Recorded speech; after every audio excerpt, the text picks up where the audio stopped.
In this video, we'll discover types of carb cycling.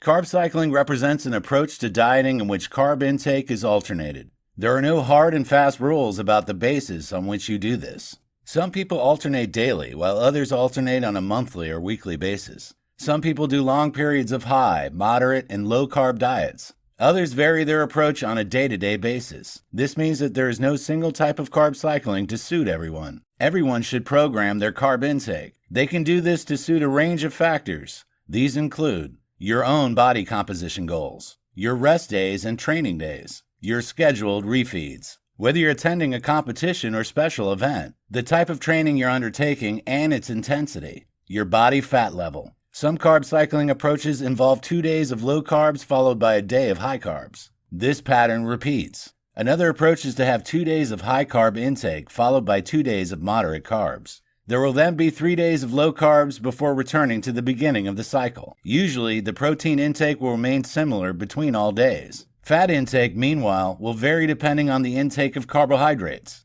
High carbohydrate days usually mean low fat. Low carb days mean high fat. Another approach involves adjusting your carb intake week on week. For example, you may eat a low carb diet for 11 days in a row. You may then have high carb days for the following 3 days before returning to the beginning of the cycle. There is even a monthly adjustment approach. This involves eating low carbs for 4 weeks and then having a week of high carbs for the 5th week. As you can see, there are many variations of carb cycling. That means some individual experimentation and trial and error will be required. Over time, you'll eventually find the right formula to suit you. A quick overview of some of the most common carb cycling approaches is as follows. An infrequent, large refeed. This involves increasing carb intake every 1 to 2 weeks during a low carb intake phase. Moderate frequent refeeds. This involves increasing carb intake every 3 to 4 days in a low carb intake phase. Strategic carb cycling. This involves structuring menus in a moderate carb intake at specific strategic intervals in a low carb intake phase. When you follow this approach, you'll steer away from a very high carb intake.